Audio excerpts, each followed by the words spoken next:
Energy Without Borders. I'm Janine Fennell, and I direct Leaders in Energy. We are a professional organization providing educational, networking, and educational services in the clean energy and sustainability arena. Next slide. Our mission, leaders to enable solutions for a sustainable world. We and those who are in our audience who are further interested about us to visit our website and to follow us on social media in our LinkedIn group, Twitter, and Facebook. Our forum today will be examining green jobs, both in the United States and internationally, to see how we can transition to a future tailored to sustainable development and growth, as identified by the Paris Agreement and the UN Development Goals, to move us on a track for reduced greenhouse gases and ultimately zero emissions. Next slide. Can you reverse that? Just got one ahead there. Okay, in terms of our format today, I'm going to take about 15 minutes to present my findings on recent analyses of green jobs in the United States, and then my colleague Sylvia Leahu-Aluas, who is the Leaders in Energy Sustainable Manufacturing Director, she's going to be looking at success stories on green job creation in the Midwest, including Iowa, Ohio, and Indiana.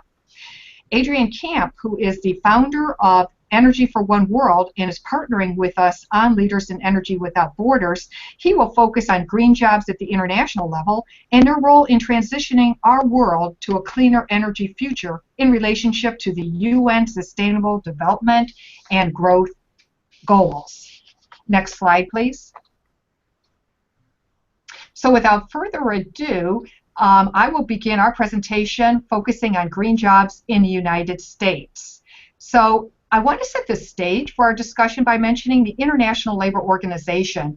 I realize we're focused on jobs here in the United States, but it seems fitting to look at the International Labor Organization, which since 1919, as a United Nations organization, has brought together governments, employers, and workers from all around the world to set labor standards and develop policies to promote good jobs for all women and men. So why am I telling you this? On Earth Day, the ILO and the Geneva Environment Network held a dialogue on the impact of the climate change agreement on the world of work. I was struck by a statement that I heard when I was listening to that recording, and that is the challenges of climate change and challenges of employment are closely linked. That definitely got my attention. Next slide, please. Related to that statement, I came across an interesting article titled "After Fossil Fuels, What Happens to the Workers?" by Sam Grover in the Mother Nature Network. And his statement resonated with me that the more people who have a viable stake in the clean energy future, the more likely that that future will become. And he talks about how coal jobs are increasingly becoming a thing of the past, and what's going to be done to help transition these workers and these regions. And I'll tell you, this is very necessary and timely, considering that one of the largest coal companies in the United States, Peabody, recently declared bankruptcy. So I was just looking at this a little bit further, and I thought it was interesting because the Obama administration included a Power Plus plan with generous provisions to help coal regions transition as coal mines close. So I just did want to include this so we can be sensitive, going back to the prior slide, of how do we get very important transition. Next slide. So what are green jobs anyhow? How are they defined? Let's just quickly look. The ILO talks about how green jobs are decent jobs that contribute to preserving, restoring the environment, whether they're in traditional sectors such as manufacturing or construction, or in new emerging green sectors such as renewable energy and energy efficiency. And they list 5 categories, which you can see in this slide, which range from improving energy and raw materials, minimizing waste and pollution, supporting action to the effects of climate change. Next slide, please. So I want to move us to part 2 of my presentation, where I looked at recent data sources and analyses on clean energy jobs in the United States. And the first study I looked at was Bureau of Labor Statistics, and then there were other studies by the environmental entrepreneurs that did a quarterly and year-end report looking at job announcements and projects, followed by their report on Clean Jobs America, as well as the Solar Foundation's reports, both nationally and at the state level.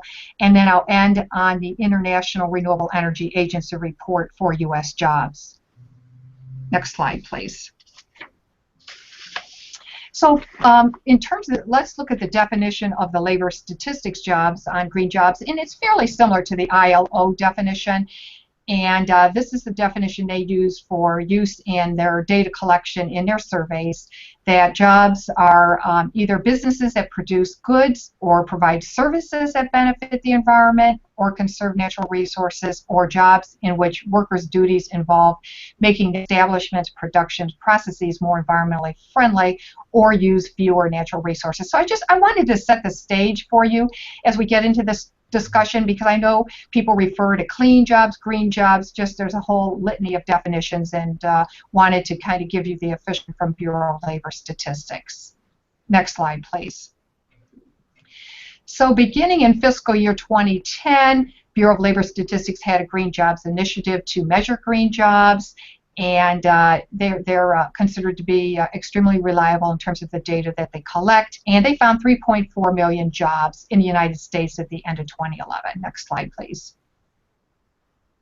And here's just more of a chart which shows the various categories of jobs, including manufacturing, construction, professional, scientific, and technical services, administrative and waste services, transportation, warehousing, and trade. So you can see it covers quite a number of categories. Manufacturing, with 507,000 green jobs in their 2011 survey, was the largest sector.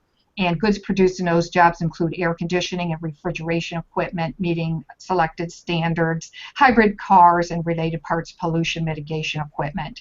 Construction was the second highest, and a third largest category was professional services. And it's interesting because in this slide you can see that green jobs really went up. It bumped up from 2011 compared to 2010, although it did go down slightly in transportation and warehousing. Next slide, please. So you may say, hey, it's 2016, what's the latest on green jobs, since this goes back to 2011? And the bad news is Bureau of Labor Statistics is no longer collecting green jobs data. It was hit by budget cutbacks. And in early March 2013, across-the-board spending cuts referred to as sequestration under the Deficit Control Act basically terminated this program. So BLS stopped offering all measuring green job products. So this is a big loss, I think, for green job estimates. And while it is possible to obtain some data on green jobs through the Bureau of Labor Statistics, it can often be very difficult to compile and interpret. So let's go to the next slide. I'll just talk a little bit more about that. I thought it was interesting because employment in the electric power generation has fallen by more than 100,000 workers since 2001. And you can see on the chart here, fossil energy has gone down in terms of number of workers. Nuclear stayed about the same, more the magenta purple line. And solar and wind started coming in the red and yellow line after 2011. But I was interested because hydropower has fallen quite significantly, as you can see by the blue line, hydroelectric generation jobs. Next slide, please. And here's some more data too. Just if you look at 2001, hydroelectric jobs are about 70,000, and then they fall to about 6,000 in 2014. The good news, solar, wind, geothermal, biomass, you can see we're steadily making progress. Next slide, please. So I was just a little curious. I ended up going to the National Hydropower Association to see if I could find out a little bit more about these numbers. And does not directly correlate, but they were talking about upcoming jobs in 2025, business as usual, at about 500,000. So, just trying to rectify some of those numbers, and an accelerated case of 1.4 million. So it's interesting to see they're thinking jobs will come on in the tidal area wave pump storage. But next slide, please. This just wanted to give you a flavor of just how it can be a little complex in terms of just getting a better handle on green energy jobs. This, again, is from Bureau of Labor Statistics, showing about 8 different occupational categories in solar power, ranging from scientists, material scientists, or developers, to actual construction of power plants, electricians, that sort of thing. Just wanted to give you a flavor of just how much this really does entail to come up with some of these numbers. Next slide, please. So I guess in summarizing on the label statistics, I just did feel it was a very important feature of this sector of the U.S. government to collect this kind of data, particularly as we're looking forward and trying to transform to a clean energy economy. And I really feel that maybe this is something that needs to be brought to the attention of our presidential election campaign that's going on here in the United States as an activity that needs to be considered seriously being resumed. Okay, let's look at some of the other data here. Environmental entrepreneurs in their Clean Jobs report. Now, this report here, I just want to point out, it basically looks at announcements and projects in terms of tracking job progress. And I guess the main thing here was about 41,000 jobs announced in 2015, which was a little bit less than the 47,000 jobs in 2014, with some of the leaders being California and Texas. Next slide, please. This slide just breaks it down a little bit further, identifying where these job announcements were, approximately how many. And solar and wind, you can see, are really leading in terms of the job announcements. And advanced vehicles was also up there. I think that was because of the Tesla plant that had been announcing jobs at its gigafactory. And I guess the upshot was environmental entrepreneurs expect that the clean energy economy is well positioned to grow for a variety of reasons, including renewed tax credits for solar and wind, the Paris commitments, the Clean Power Plan, which unfortunately has been impacted by a stay here at the Supreme Court level, but we'll see how that all shakes out. Next slide, please. Okay, now this report, also by environmental entrepreneurs, this does measure actual jobs. It was quite extensive in terms of the surveys that they used, and it was a comprehensive analysis of clean jobs in America. Next slide, please.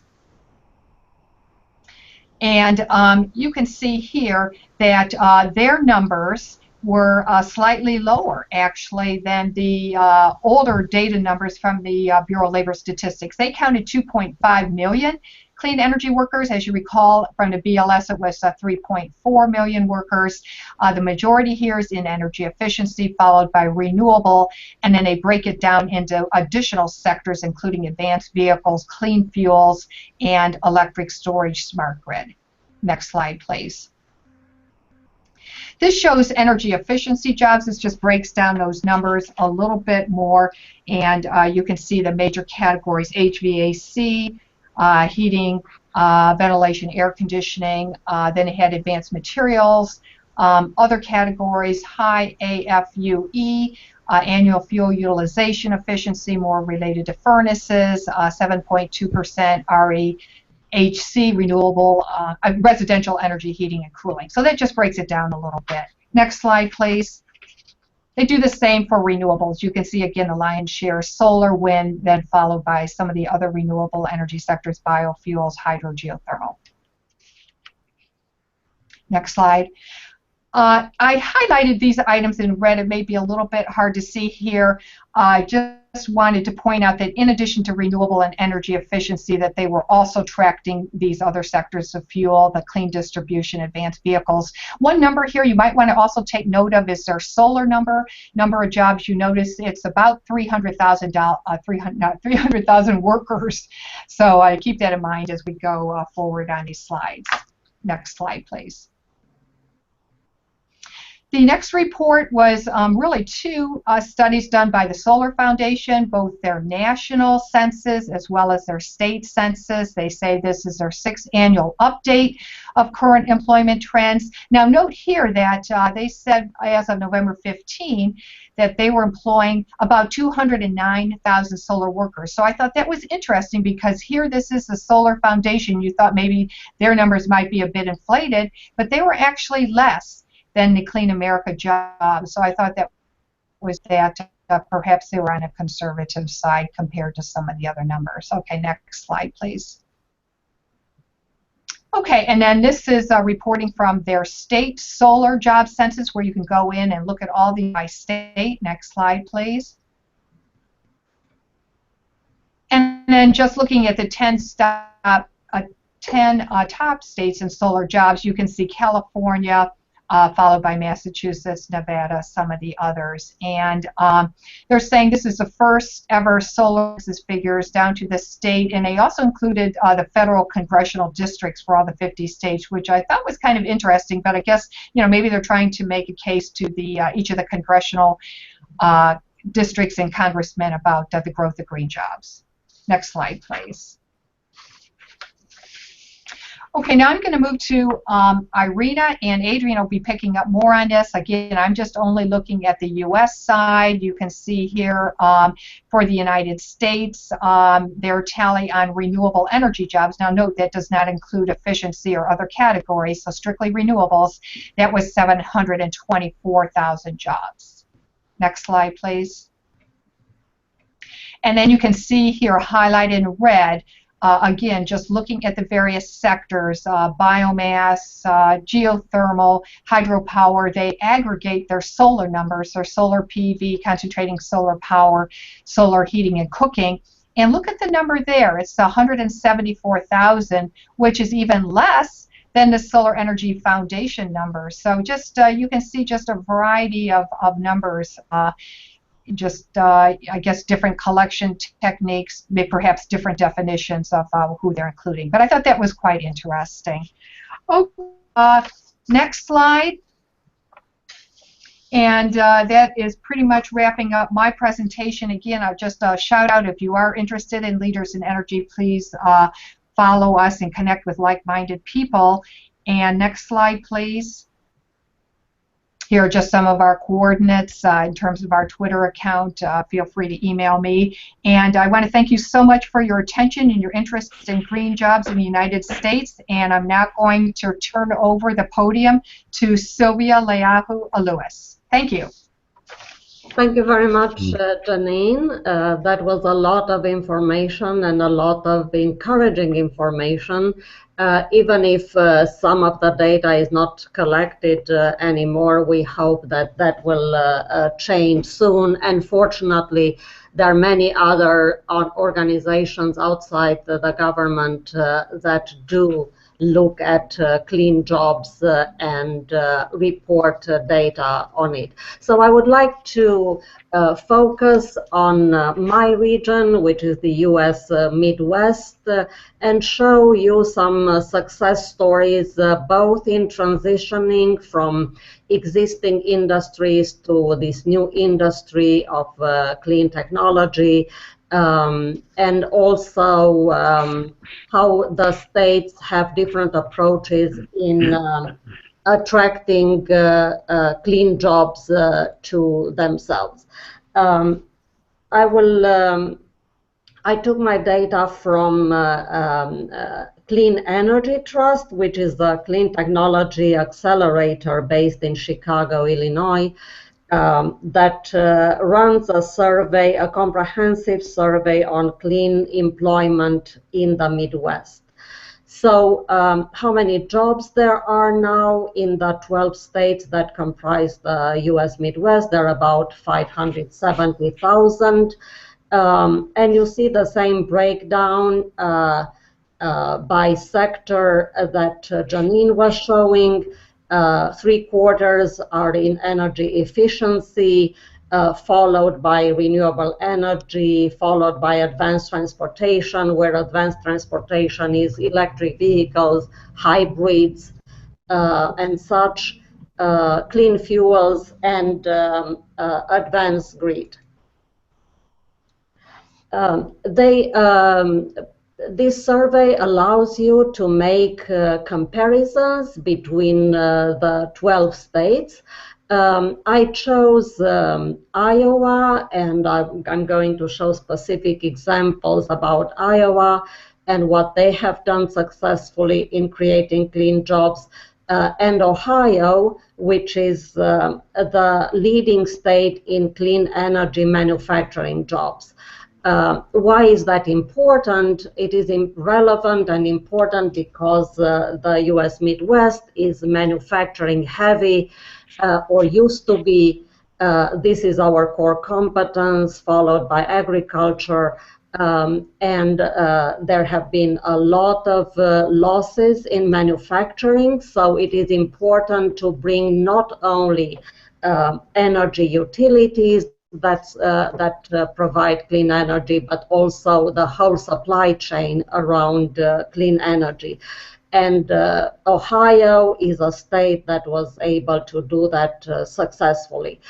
So you see in Iowa, there are about 28,000 jobs and almost 4 times as many in Ohio.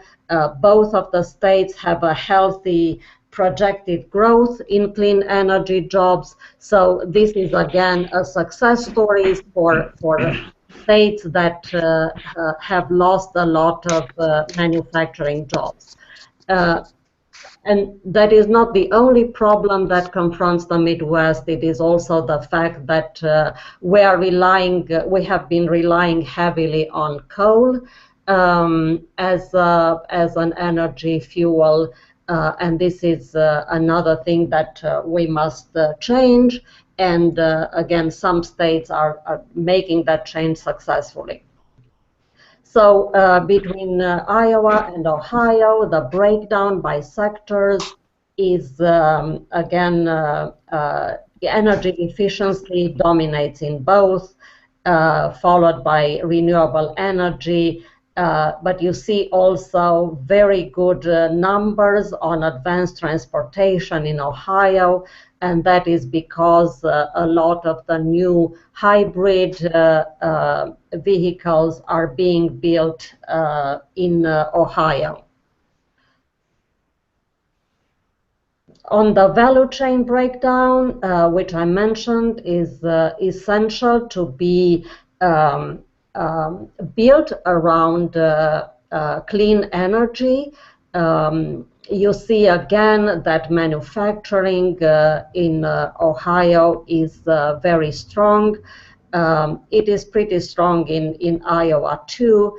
But the other jobs are also important. Of course, installation and maintenance is very important. Both states are doing very well. Engineering and research is essential. Both states are doing very well in creating jobs in those sectors.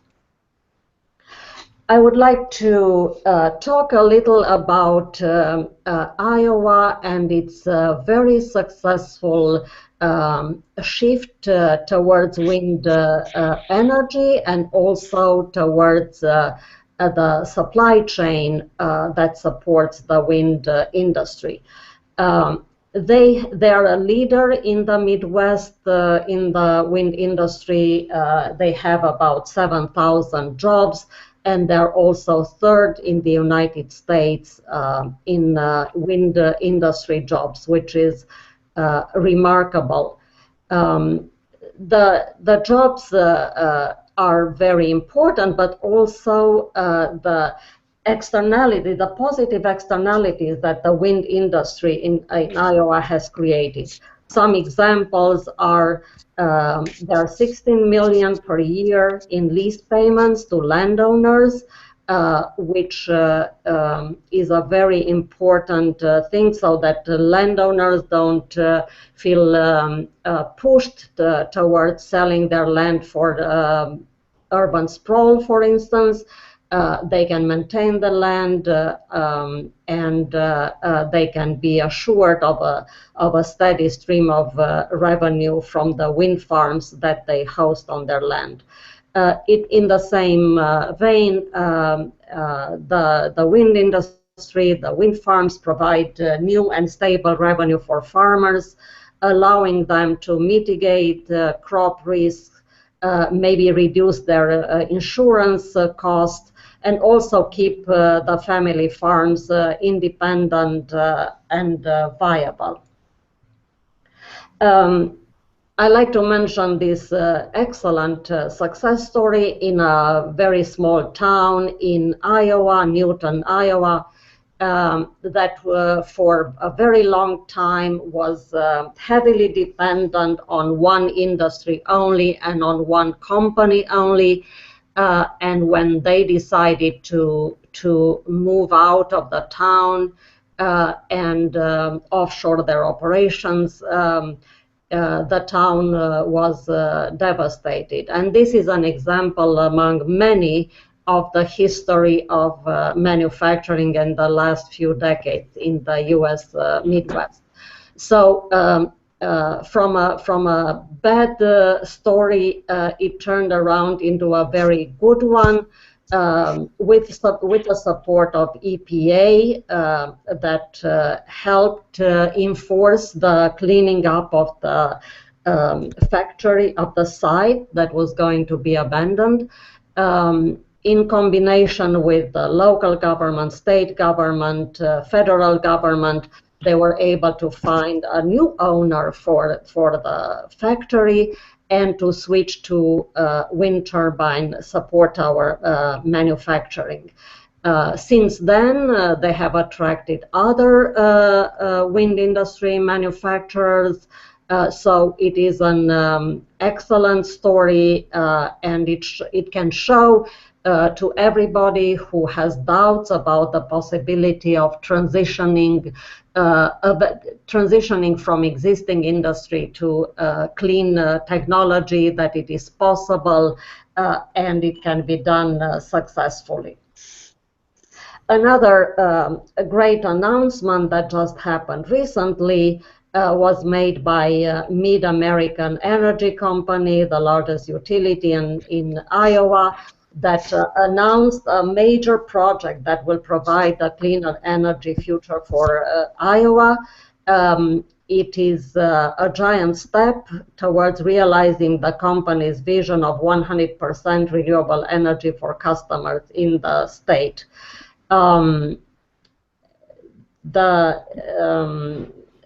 Their CEO said that we don't know of another US energy provider that has staked out this 100% position. Our customers want more renewable energy, and we couldn't agree more. Once the project is complete, we will generate wind energy equal to 85% of our annual customer sales in Iowa, bringing us within striking distance of our 100% renewable vision.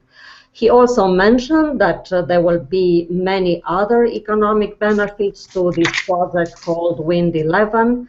It will generate in the state approximately $12.5 million per year in property tax payments, 18 million per year in landowner payments. So remember, they already have in Iowa about 16 million, so this will be extra 18 million. And 48 million per year in state and local expenditures associated with the project. So this will be the multiplier effect on it will bring additional jobs to the ones that are directly employed in the wind industry. It is also an excellent example because usually people speak, when they think of clean energy, they think of California, they think of Northeast maybe. But here is this farmland kind of state that is very, very advanced in switching to the energy of the future, and working hard to attract clean jobs and not fighting for industries that are unavoidably going to shrink or disappear. They're supported by a lot of great organizations like Iowa Alliance for Wind Innovation and Novel Development, which is a partnership between state, local governments, community colleges, universities, private sector, and the federal government. This is an example of the way to work with multiple stakeholders, and maybe not a very confrontational way, but in a collaborative way, to bring, to create this new industry in clean technology. Another great organization is Iowa Wind Energy Association, that also publishes a lot of data and facts about what is happening in Iowa in wind industry. And I would like also to look at my own state of Indiana and compare it with Iowa. You can make comparison between all the 12 states, and I highly recommend it that you go on the website that I'm showing on the slide and look at the differences between the 12 Midwestern states. But I wanted to look at Indiana, my home state. We do have a lot of clean energy jobs, about 44,000.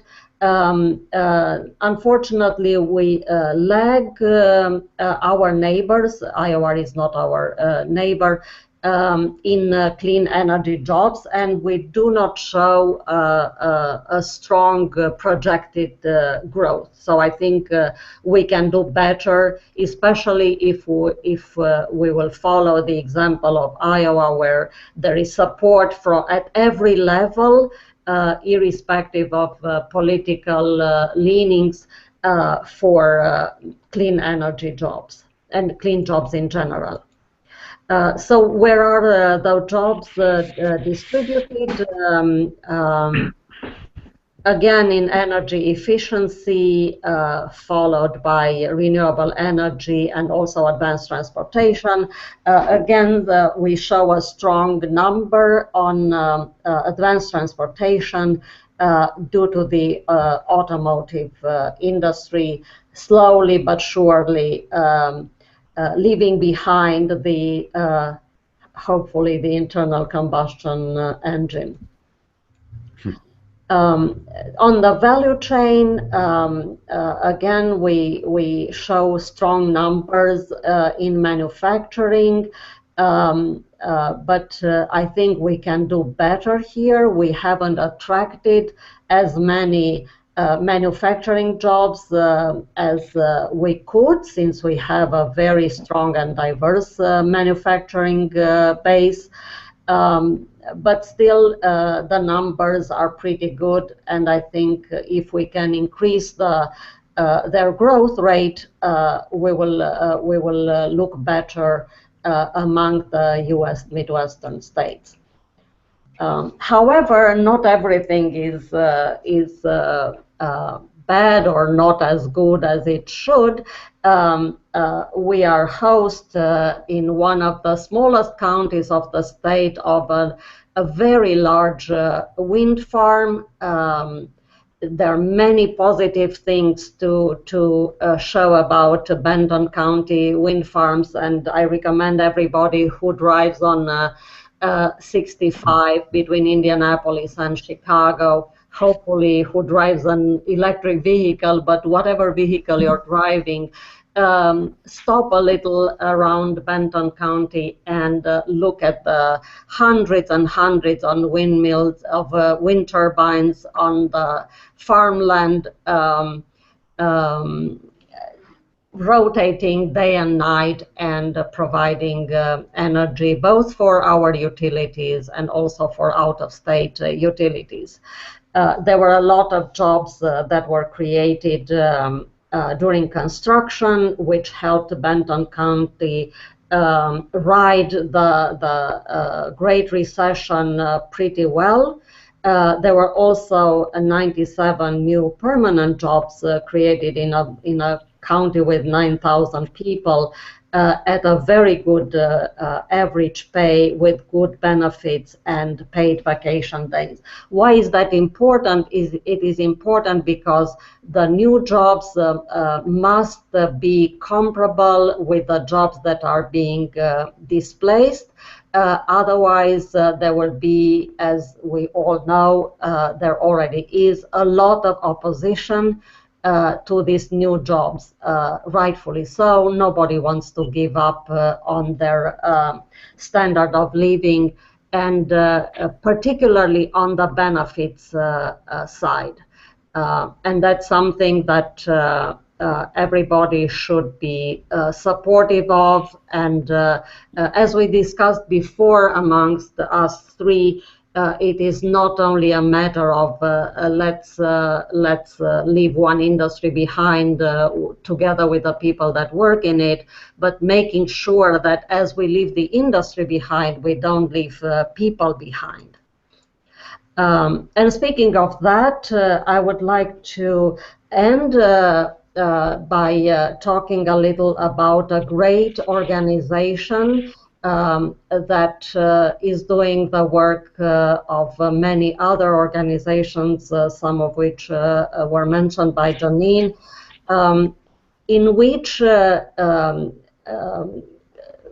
people and organizations that were for decades in conflict, and each of them was convinced that the other is wrong. Each of them thought that jobs and sustainability and environmental protection are just not compatible, have finally got together, created an organization like BlueGreen Alliance, which is made up of some of the largest labor unions and the most influential environmental organizations like Sierra Club, to identify ways in which today's environmental challenging can create and maintain quality jobs and build a stronger and fairer economy. So their motto is good jobs, clean environment, green economy. Again, from being in conflict for a long time, and I think some of the conflicts are still simmering, especially in the coal industry, but they can be resolved. Again, if the goal for everybody is to ensure not only clean jobs, but good jobs. In any case, the BlueGreen Alliance are an example of a successful organizations that are finding solutions that satisfy sustainability goals, which are economic, social, and environmental. They prove that we no longer have to choose between good jobs and nature. We have to and can create good jobs that are in balance with nature and serve their local communities. And with that, I would like to ask our good colleague and partner, Adrian, to present his view on green jobs internationally. Thank you, Sylvia, so much, and thank you, Janine, also so much. I mean, it's a joy again to be here with you, to listen to this, to your presentations. I mean, if you're an energy man or woman right now in the industry, and either you're looking for a job or you want to expand your business, if I listen to Janine and Sylvia, I think that was a beautiful promotion, and we're not in a commerce here, but it was a beautiful expression of where the industry is and where the opportunities are in the US context and in the creation of a better balance in nature, jobs, and local communities. Now, in earlier conversations, we spoke a little bit about the context of why we, how we choose change in the energy transition. And we also spoke, in the second conversation, we spoke a little bit of how we could roadmap this transition. And today, yeah, we speak about jobs. What is the context if you put your glasses on and you look at the jobs in the in the industry? What does the energy transition do in jobs and in relation to sustainable development, Paris climate change, and growth? Now, I've got 4 simple things for you to share in 15 minutes time. I will make it very simple, but just to give a couple of perspectives on these issues. Maybe we can go to the next slide, Sylvia. Again, and we all know, somehow in international community, we've signed, or we are living with 2 agreements. We have the United Nations Sustainable Development Goals, truly voluntarily, but agreed by all nations of the United Nations by saying, beautiful, over the coming 15 years, if we can elevate the aggregate, we can elevate our own society, and we can elevate the aggregate of societies such that we stay out of trouble in the food chain, out of trouble in our cities which we're building, out of trouble in the energy value chains, so that we don't have to fight, we don't have to worry because of environmental concerns, and we all know that we can afford it. So we don't make war because the prices go volatile, or we don't know from each other what the other is doing for competitive reasons. Now, the other thing is very simple, is the Paris Agreement, and that has something to do with the CO2, and we've talked about it a little bit before. I don't mind. We can go to the next slide. The essence is, and you saw it already a little bit in the US, we heard a lot of numbers on the size and the dimensions of the clean energy industry, but the essence is that the clean energy industry is still at the early phase of its inception. So basically the numbers are something globally that 4 to 6% of everything which is being done on the energy sector, with everything which keeps our homes warm, electrifies us and transports us, only 6% so far is from wind and solar, and the other energy efficiencies and so on.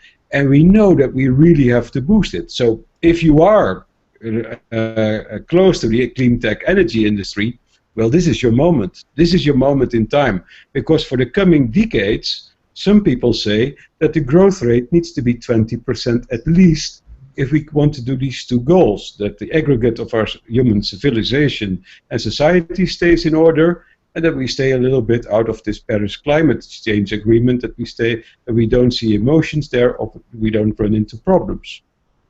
So we are in the early stage of a very, very big change step we are in, of growth in the clean tech industry. So maybe we can go to the next slide, Sylvia. Yeah, here you see some basic numbers of what is internationally then being spent on building new infrastructure. It's a 290 billion on the renewable investment, and we know that it needs to go into the levels of 1 trillion, 2 trillion every year for decades to come. Let's go to the next slide. That's and you see that actually these are the top 15 countries where now the spend takes place.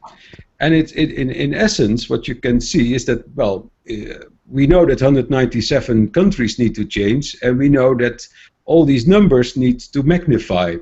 So again, if you like international trade, and you are in the clean tech industry, and you like to see your company grow, here is your market. It's still, there are some nations who are competing in this space, but there is so much opportunity around. So it's a beautiful market to be in. Maybe we can go to the next slide. The essence here is basically, and we have come to know it, solar has seen an incredible change over the last decades. One is that the price of manufacturing solar has become at par in certain regions with normal fossil fuel electrification produced, and we also know that the manufacturing base and the installed base of solar is rapidly growing. Some call it exponential growth. And the next slide is then the wind, which is in capacity much larger than the installed solar capacity, and which sees itself in a steady growth over the period. Let's go to some essences. Maybe the next slide tells us a little bit of the essences. Janine mentioned already that there are around the globe approximately 7.7 million jobs in the clean tech or in the renewable industry. Now, the beauty of the case is that approximately the same of the whole global oil and gas companies collectively together. They also, in the oil and gas community, we have also 7.7 million jobs or around that number. And one thing we know from the clean tech, from the renewable industry, somehow we know that it's in a growth curve. And if it's only now 3-4% of world energy, and we want in 15 years from now, we want it to be 30 or 40% of world energy, well, you can do the math. And you know that then this is a big boost of job creation potential in the renewable energy right now. And if we go to the next slide, let's skip this one. It's not so important. Janine spoke about it, and Sylvia, and also here. Well, you can see that each of the sectors of the energies of the renewable energy sector, each of them has its own quota of how much job it creates over the lifetime value per megawatt produced. And you will see that solar is on top, geothermal second. So you know that, and then if you relate it with natural gas, which is on the bottom, well, this is from the World Watch Institute, but nevertheless, you can see that in the renewable industry, there is job creation locked into it.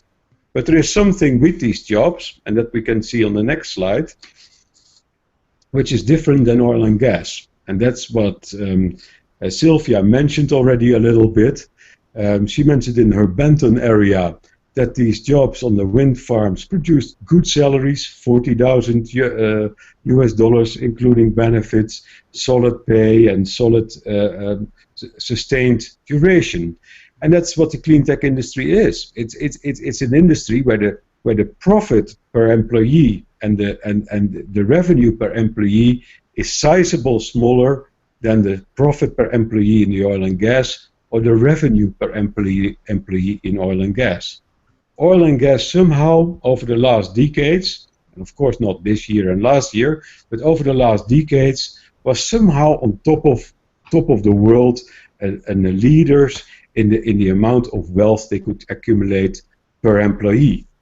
But that's not maybe the world of tomorrow, because the world of tomorrow is what we saw, 197 countries all wanting to elevate their society in a better shape, meaning also to create jobs, meaning also to become a little bit, sustained in the energy sector, meaning also a little bit that because everybody wants to have energy, we simply need renewable energy. We know that anyway.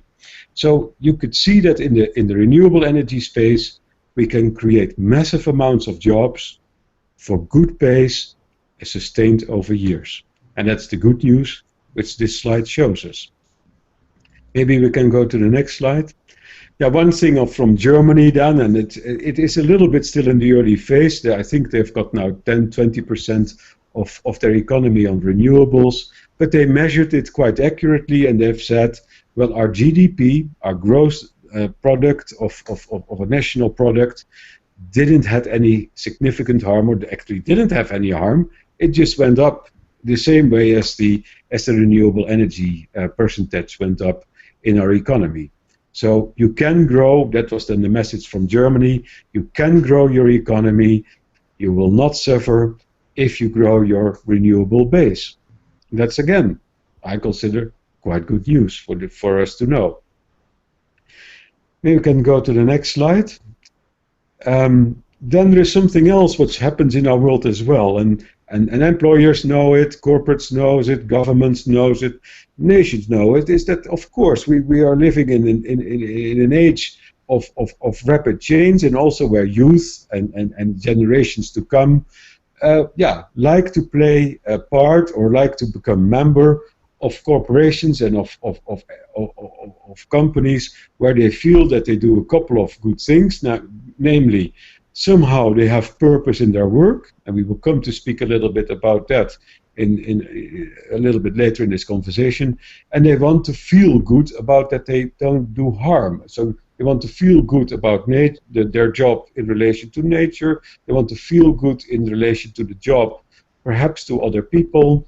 And so there is a sense growing in the generations to come. And I've just heard it this week from the student president here in Oslo Business University, where she said, please, please, please, gentlemen here in the audience, please create the jobs that we young students like to have. And the simple answer, the reason what she wanted to have was simple. I want to work on something which is going to help the world to progress, and I want to have a job where I can put my best talents to the table, where I can solve some of the problems we can see and which we are facing. And those problems are also a little bit in the energy sector, and I come to speak on that as well. So maybe let's skip this one, it's not so important for now. This is what is present and what is right now, and it's a little bit of a concerning point. The oil price has been down for over a year, and what we can see in that period is that economies started to suffer. The oil resource holding economies of Venezuela, of Nigeria, of Brazil because of the scandal, of Russia, they have a little bit of pain now.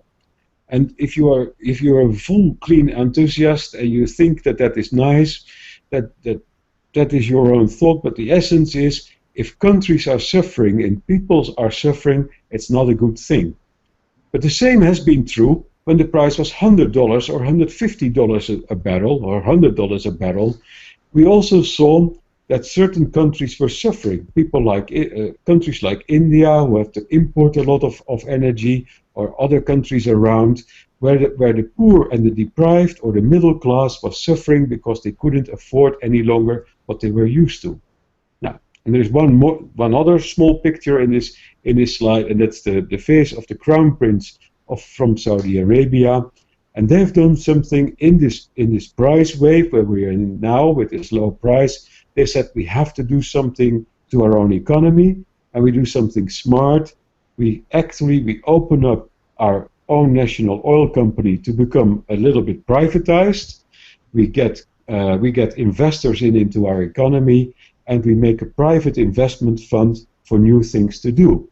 So basically what they build now is something like a hybrid engine in their economy, which means that still they have their big oil economy, which is still going to grow, but they also put another economy next to their oil economy. And we don't know for real how that will work out. We don't know what it will do with the privatized Saudi Aramco in the oil sector, whether that gives a good calm in the sector, and we don't know what this next version of having a private investment fund next to it could become possibly an operating model some of those suffering countries actually could eyeball for, so that we can build resilient economies in the transition from resource-holding nations to better balanced nations to clean nations. So therefore this slide is a little bit of importance. But let's progress, and let's progress with the conversation of how we can think about energy and the creation of jobs and the context we can see ourselves creating over the coming 15 years. In simple terms, the book on the right-hand side, that is Energy Autonomy, was written by Herman Scheer and was a politician, the father of solar, but in essence, in his visionary statements and in his philosophy, there was something essential which we can also hold dear when we look at creation of jobs and amending of our economy. Because in his simple view it was, I like to become energy free of concern for everybody around the planet. I like that people and nations and countries can create their own jobs in the energy sector, can become independent in the energy sector or interdependent, but at least that it's available, it's affordable and sustainable. And that's a beautiful vision, or that's a beautiful context to think of when we start creating our businesses, jobs and relationships in the international arena. The left side is the book from Daniel Jurgen, known from the EHS CIRA group, the journalist, and he wrote something like an historic book almost on the prize or the epic quest for oil, money and power. there has been some habits built up in the oil sector over the decades or over the last 100 years, which were very healthy, which has given us a lot of wealth. But in this book, you only have to read it. You will also read a lot of book about politics, about power games, about politicking, about people competing and rivaling for positions. The reality, still very much, we live in today. Now, somehow, if we keep this United Nations Sustainable Development Goals clean to our heart, close to our heart, so this vision for 2030 or 2050, we know that we have to heal something in the price, so we have to alter something what is in our past and in our present in the energy economy, and we know somehow that we have to inspire each other and talk with each other about what Mr. Herman Scheer actually offered us a decade ago. And I'd like to go to the next slide then, where we could see what is the invitation actually on the table right now for the energy professionals around the world. Now, earlier this week was here in Oslo, the Oslo Business for Peace Foundation ceremony and award. You know, we have in Oslo the Nobel Peace Prize, and they also have a Business for Peace Prize.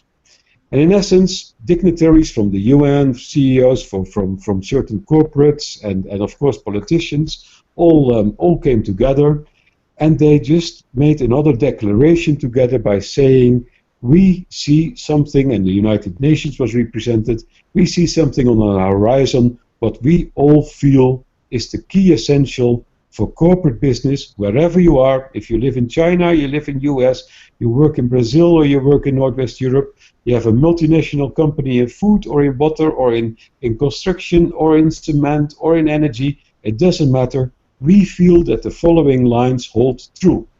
And you may read them, but in essence it says, we believe that the United Sustainable Development Goals, which I'm going to speak about a little bit later, but in essence, elevating our societies and making them free of concern, is the main purpose, the main meaning for the businesses to come.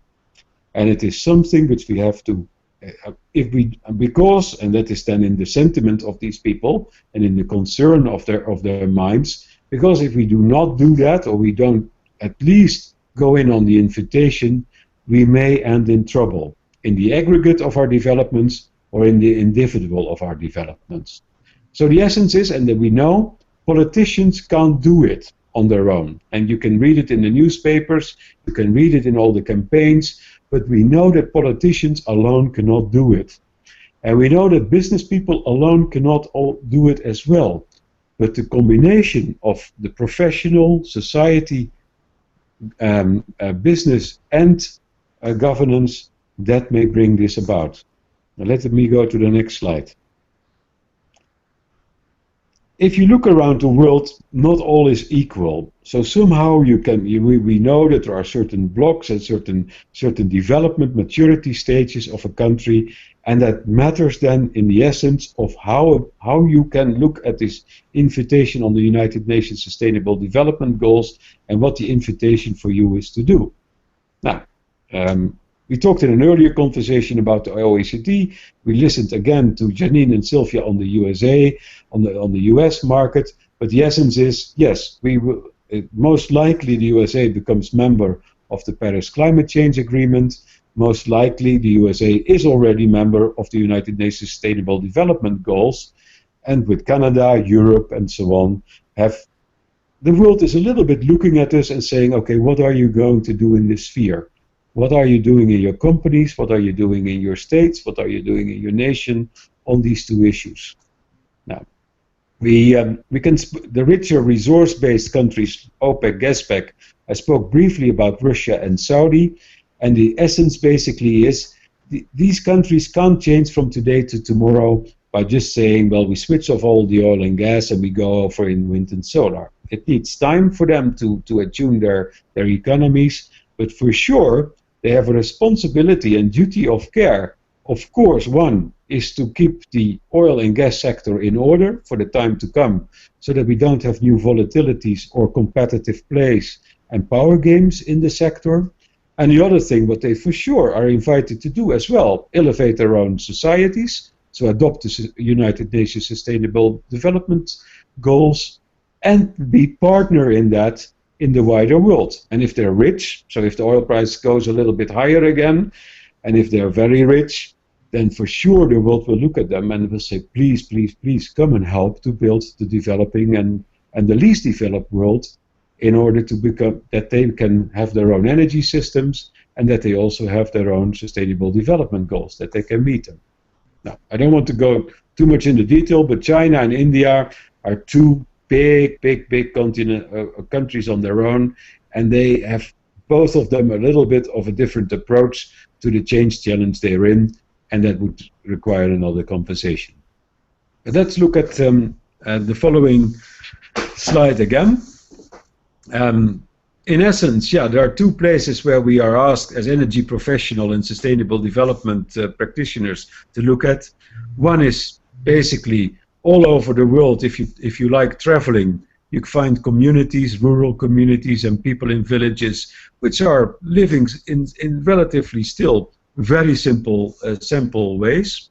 Now, it is not always true that living in simple ways means that you're unhappy or don't feel free. So we have to be very sensitive and very subtle in our interventions and in our wish to have everybody in a comfort zone, so to speak, which we are familiar with at our own homes. It's quite something to do proper development work in communities and in countries where we build businesses, and especially in the countries where we come and explore for minerals, or like the Tanzanias and the Mozambiques, where we find big gas fields, and where we come with our corporate communities in taking part of the country and developing part of the country. It is actually the invitation now and being put on the table at the UN, but also put on the table at the corporate boardrooms by saying, well, if you do that, please, please, please, gentlemen, think a little bit as well what kind of sensitive, subtle programs belong then to the rural villages and the rural communities in these type of countries. Now, China has there its own answer. They have the South-South dialogue and the One Belt, One Road initiative, where they, well, bring either high voltage grid systems, gas power roads, mining system and structures, and somehow then they do also something of what I just described. And the other element where we are in this world, this is a world we are in very, very rapid construction. It is true, I heard it earlier this week again, every 8 weeks we build another New York City. So every 8 weeks, somewhere and in aggregate around the globe, 22 million people are joining a city in skyscrapers, in transportation, in supply chains, in consumer habits, in everything connected with it. Please multiply that by 10 and 20 years and 30 years. You see that we will expect in the pace we're in that over the coming 20, 30 years, 3 billion people will join mega cities, and the mega cities only get bigger. Now, one thing then we know as well, lots of energy, lots of electricity, lots of supply chains, and we also have to admit a little bit, and to be honest, our cities today are far from sustainable yet. Not on the green side, not on the energy side, not on the supply chain side, not on the consumer habit side. And we also know that even today already, with the cities we have, and in the aggregate of our human civilizations, we know that the planetary boundaries are already crossed in fishing, from the oceans, in forestry, in etc., waterways. So truly and honestly, well, please, if you're listening to this conversation, we really need to have a step change on our approach in these things. Now, let me come to the next slide. Are we ready for a new formula is the question then, and maybe we can see the formula. So in essence, if you look at the aggregate and if you look at the invitations on the table for not only the politicians, because they can't do it, but on the corporates and the professionals in the market who can do it, is that we can see that the oil and gas economy needs somehow to find itself a new role, a new function in actively supporting the rise of new energy architectures, not only in cities, but in our transportation, in the air electrification. So make room for the new, so to speak, for what we need. we know that we somehow, and we all feel it, that the United Nations Sustainable Development Goals are over 17 items. So we know that somehow we have to create jobs or markets or businesses or support functions which can help these sustainable societies to rise, and that are jobs in a non-energy economy. And we also know that if we want to transit very rich or very resource-holded nations like Canada or Russia or Saudi Arabia, they cannot only do that if they only create jobs in their own new energy sectors, but they... Adrian? Yeah? We have a problem with the sound. Okay, now it's better. Okay. But we also know that we have to create these jobs in a non-energy economy. Now, and then over on top of that, we know that we have the Paris Climate Change Agreement, where everybody has to change as well, and to make sure that CO2 emissions maintain in order. So this whole new formula of all the things we are actually invited to do, an end formula, gives a couple of sides of how that may work in practice. So we can look at the next slide. Sylvia? Yeah. We heard it a little bit from Sylvia and from Janine. The world of tomorrow is a world of collaboration and creation of jobs in energy and non-energy jobs, which are actually becoming more and more related, is a system which is not only done by one entity, but by a cluster of entities. So a new ecosystem of organizations, of job creators, so to speak, who can bring this change about and who can bring jobs about. And now the essence here is basically, again, if you have one or two only, then for sure you will find that you have gaps. You need innovators in your community, but you also need corporates in your community, because those are the people who can scale things up. Now, without governments, you will presumably not have the policies and the regulations and the incentives for certain change. So you need the government on board as well.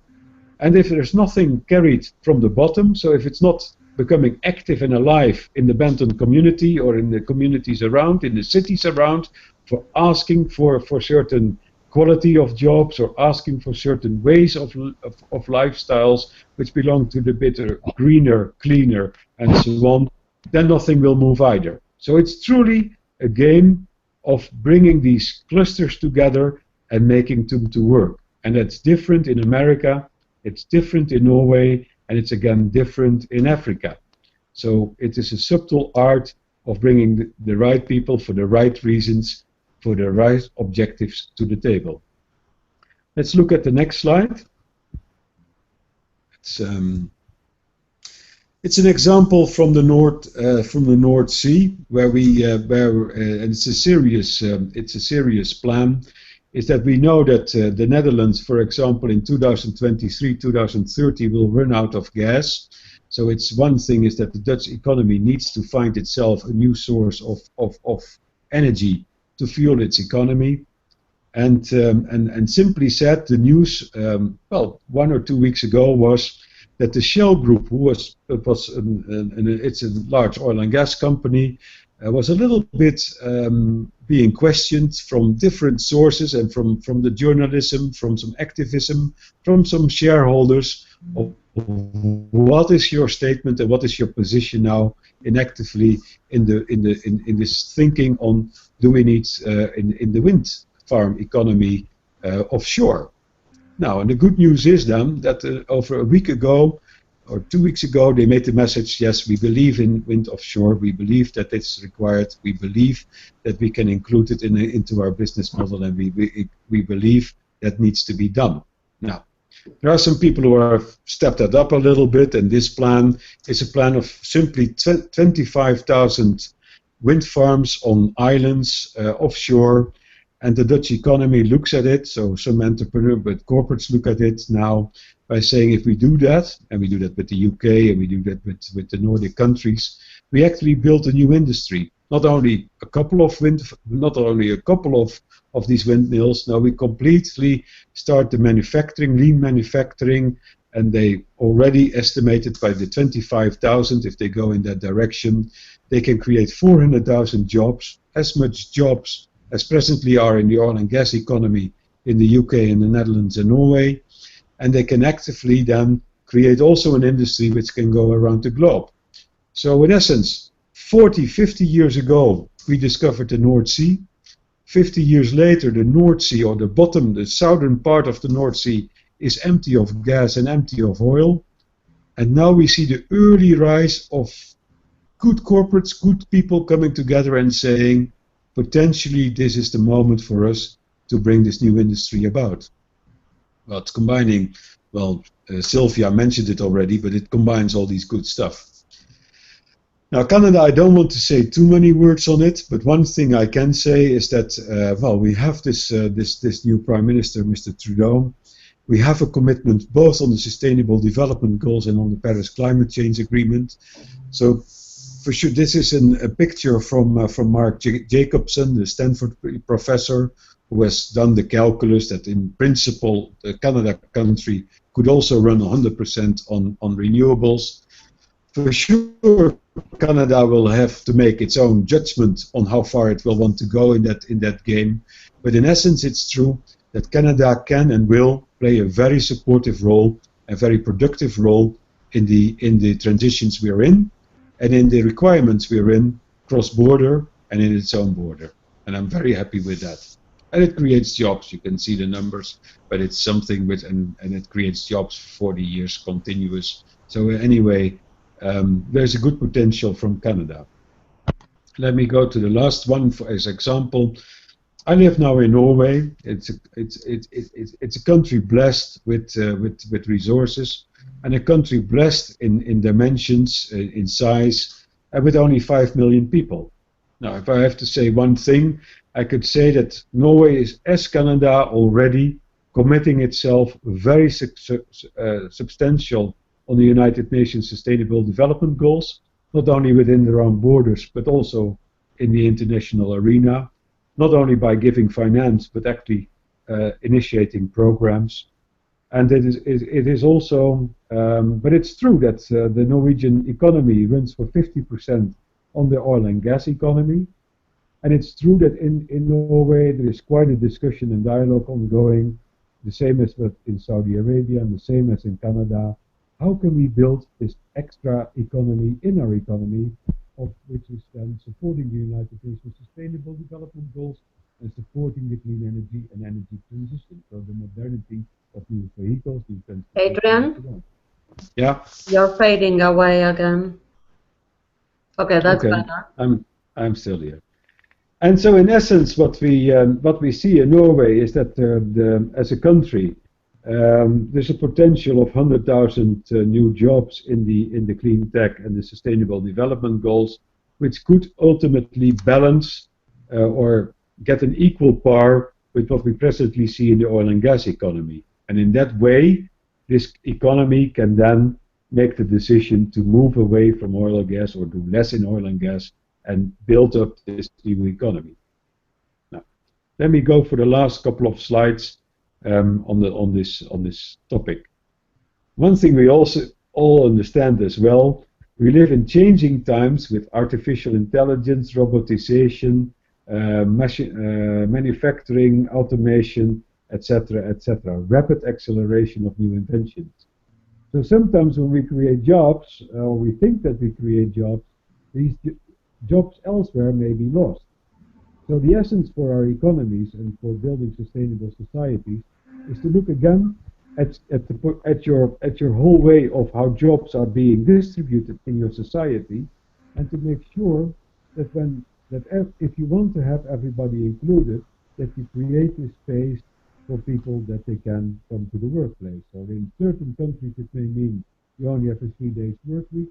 In certain countries it may mean you share a job with another, so you have one person for one Adrian? job. Yeah. Thanks, Sylvia. I was ready to hop in there too. Yeah. By the way, Yeah. Adrian, I love this slide. I think it's a wonderful point you're making about no jobs plan and that robots don't buy products. I think it's wonderful. Yeah. This is Janine. So, yeah.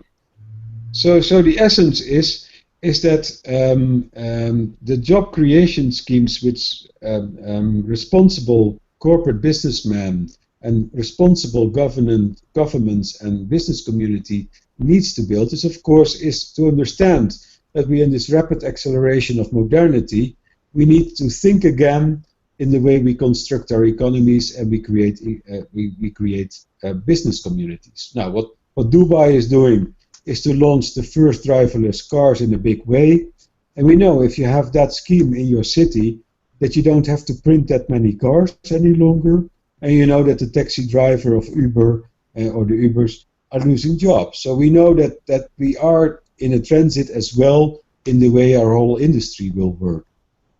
So let's go to the next slide. Yeah, and here you see then this essence of that it's not only any longer the energy sector, it's the energy sector plus the United Nations Sustainable Development Goals sector. And there are bridges between them, and there is Sustainable Development Goals in the energy sector, and the energy sector can play a significant role in boosting the Sustainable Development Goals in a society, in a country. Now, if you look at these 17 icons, and you can sit down in your free time, or you can sit down in your job and in your work team, but each of these icons doesn't require a lot of imaginations if you look around the world by thinking, what can we do in our business? What businesses can we create or imaginate where we can elevate, either in our own country, in our trade relation, or overseas, some people, some icons in a better way. And I've been at a couple of those roundtables where we looked at these Sustainable Development Goals and where people were asked to be creative and to think of new businesses or new business ventures or new business models or better ways of bringing it about. It is without limits. This is limitless. It is a beautiful product for people if you want to have enthusiasm in your team and you want to motivate the youth and if you want to be inclusive in your company. So I recommend it very strongly to embrace it also in the energy sector. Let's go to the next slide. And I think I'm almost winding up. Let's forget about this slide. It's complicated. This is essential. The time we're in is we come from an energy sector which was very, very good, productive, and has done a lot of good for our societies. And because it has grown over 100 years, we see many of the corporates, the utility companies, the distribution companies, the supply chain. It's all in hierarchy. It's all very made lean, mean, efficient, and so on. For the world of today and tomorrow, actually the invitation is, well, these lean and efficient and effective machines and their hierarchies, they actually have another service to play now in our societies. The bridge to sustainable development, the bridge to innovation, to modernity, to clean tech, and that's actually then, and that's Professor Kotter, that's I think the guru on organized to change in the USA, and he says this is the company. If you look at this slide, this is the company GE needs to have. This is the company Duke Energy needs to have. This is the type of organization the government or the DOE needs to have. You need to have a network, discovery path, innovative, open network around your company, as is his recommendation. And that's where basically Janine, Sylvia, and I am. I mean, our organizations are this network type of organization, so our role is, of course, to find the better places with the corporates so that we can play. Now, and in this slide, this is an important slide from the UN again, where the financing for development, so how are we going to elevate all our societies? The United States, a very rich society, nevertheless with some debt, but how are we going to do that for the coming decades? Leaders again from our community came together in Addis Ababa in Ethiopia mid last year, and also corporate CEOs, also of the US companies, came to Addis Ababa in Ethiopia, and they made the pledge, yes, we're going to play ball on this. And one thing was that the Western countries pledged for the normal ODA, which is the normal foreign aid going from one country to the developing nations. That is around $160 billion per year. But what we know, and what was in this program, is that we said, well, actually we need $2 trillion or $3 trillion per year going from, say, Western countries and corporates into the developing or emerging economies. Now, that's not what you do tomorrow. You need to have some trust factor, you have to have open trade relations, you have to have credibility, bankable projects, and so on. And that is exactly the work what we need to do. So our work now is to go into the international community again with new eyes and new lenses, and to see for ourselves if we can create new opportunities for our own job creation, but also create the circumstances that money can flow and that we can elevate, say, other economies. Let's go to the last slides of this presentation, and it's very simple. I showed this slide earlier, but this is a reality we know. So we go from a one planet with 7 billion people to a planet with 9 billion people. We know that the wealth which we're going to create together is going to double, if not triple. So think India, think China, think Southeast Asia, think Africa and Middle East. And we know that the energy to all mobilize that, transport that, even with energy efficiencies which we have in the current trend, we know that the amount of energy which we're going to consume or need is twice, if not 3 times, what we have yesterday. And that's a good puzzle. So it's an exciting puzzle to be in as an energy professional. It's a huge market out there for discovery. And it's well, and we need some smartness and some speed in our acceleration forward. Now let's go to the final slide. Let's skip this slide. I've talked it over earlier. Yeah, that's where my practice and Janine, this leadership of Energy Without Borders comes in. The idea, of course, is that in this discovery process, it's connecting people, it's connecting markets, it's connecting capacities and capabilities, and it's creating the space where jobs can be created, companies can shine, and we serve in a great way, the dual role of doing great in business, making good money, making sustained profits and good growth, and on the other side doing good and no harm. So, and that's on a human basis, so that we work in dignity between each other, and we take care that everybody feels included or is included in the markets we unlock. And we take a little bit of care on this one planet Earth, where we know that also the Chinese, the Indian, the American, the European, everybody wants to have his own comfort zone, everybody wants his own culture and its own tradition, but also its way forwards. So that's what the path is, what we have to work together with the UN, with the corporates, in the Global Compact, in the UN foundations, but also in the small boutique practices, as Janine, Sylvia, and I'm carrying. So there's a lot of excitement and work out there for people who dare to look a little bit beyond the horizon. Now let's go to the last slide, a mini commerce for my practice and our practice. Basically, it's step by step. We can't jump into sustainability.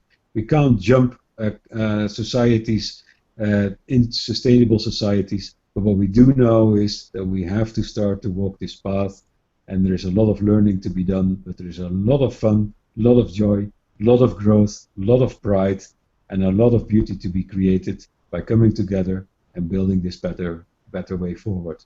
And I welcome you on that path, and I'm very happy to be here with Janine and Sylvia on our way. Thank you. No. Yeah, Adrian, can you hear me? This is Janine. Yeah, thank you just for a wonderful, insightful presentation, and also making me familiar with some of the authors, and always enjoy additional content from an international perspective. What a wonderful presentation that we've had today on green jobs. I think I'm about ready to wrap it up. Sylvia, is there anything else that you would like to add in terms of our discussion today? No, thank you both for an excellent presentation, and as usual, a very pleasant conversation from three different places in this world that we care about very much.